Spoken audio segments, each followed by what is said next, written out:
Hello guys, welcome to my channel. आज हम इस वीडियो में ये वाला क्वेश्चन पढ़ने वाले हैं।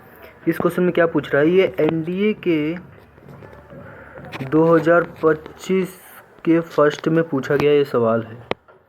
ठीक है, हम आज यही पढ़ेंगे। तो इस क्वेश्चन में पूछा क्या है, देखिए, fifth term and seventh term, क्या फिफ्थ टर्म और सेवन्थ टर्म और थर्टीन्थ टर्म्स, ठीक है, एपी का जीपी है। ठीक है, तो आपको इसमें फर्स्ट टर्म यानी कि ए और कॉमन डिफरेंस डी का रेशियो बताना है, कितना रेशियो होगा। ठीक है, चले आगे बढ़े, हम बढ़े आगे।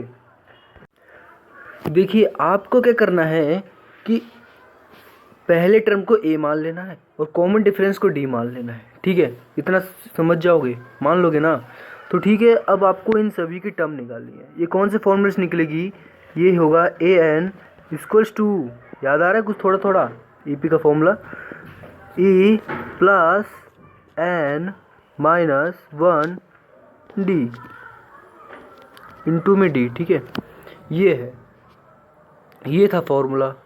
ठीक है, अब इसी फॉर्मूले से आप निकाल के देख लीजिए। जैसे मान लीजिए फिफ्थ टर्म है, तो ए फिफ्थ टर्म है। ठीक है, तो 5 प्लस, ओ गलत हो गया, 5 नहीं, ए। फर्स्ट टर्म हमने ए माना था तो ए ही लिखेंगे। ऊपर से हमारी यहाँ पे क्या है, यहाँ पे नहीं, चलिए हम इधर लिखते हैं नीचे। ठीक है, ए प्लस 5 माइनस 1 कोमा डी। ठीक है, ये था, तो हमारा क्या निकल के आएगा, ए प्लस 4D। इसी तरीके से आपको ये सभी पांचों निकाल लेने हैं। ठीक है, इतना समझ गए। अब हम आगे बढ़ते हैं, आगे वाले स्टेप में देखते हैं क्या करते हैं। और स्टेप 2 में क्या था, स्टेप 2 में है कि ये जो जीपी है ना हमारी, ये जीपी सेकंड स्टेप में जीपी, ठीक है, बी स्क्वायर इक्वल्स टू ए सी के फॉर्म में लिखेंगे। ए सी, ए इस फॉर्मेट में लिखेंगे। आपको अगर याद हो, ये हमारी ए था, ये बी था और ये सी था, तो हम इसी के फॉर्मेट में लिखेंगे, यानी कि बी का स्क्वायर इंटू ए इंटू सी, ये था। तो हमने इसी को इसी के फॉर्मेट में लिखा है, इस फॉर्मेट में लिखेंगे।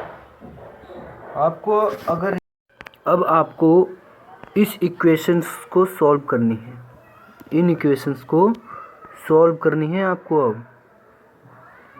ठीक है, तो पहले हम लेफ्ट हैंड साइड का सॉल्व करेंगे, तो ये आएगा। अगर हम उसके बाद का सॉल्व करेंगे तो ये आएगा। अगर हम लेफ्ट हैंड साइड देखें तो हमारा ए प्लस स्क्वायर, यानी कि इसमें हमने ए प्लस बी का होल स्क्वायर का फॉर्मूला लगाया है। यहाँ पर A square plus 2ab plus B square, ये फॉर्मूला लगाया है हमने यहाँ पे। और उसी के हिसाब से हमें सेकंड को सॉल्व कर लेना है। सेकंड को भी सॉल्व करेंगे तो हमारा इतना आंसर आ जाएगा। ठीक है, अब उसके बाद हम आगे बढ़ते हैं।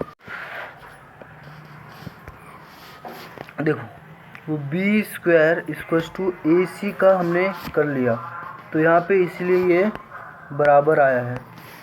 ठीक है, इसीलिए ये बराबर आया है। ठीक है,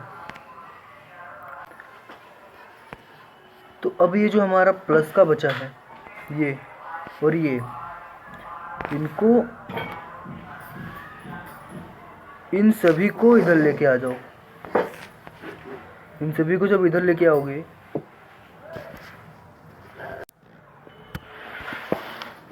इन सभी को जब उधर लेके आओगे तो ये अपना निकलेगा, ठीक है।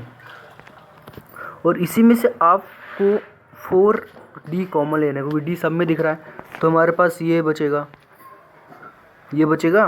तो उसके बाद हम स्टेप 8 देखते हैं। इस 4D को इसके नीचे ले आए तो हमारे पास क्या बचेगा, तो हमारे पास तो यही बचेगा ना, 0 equals to A plus 3D, ठीक है।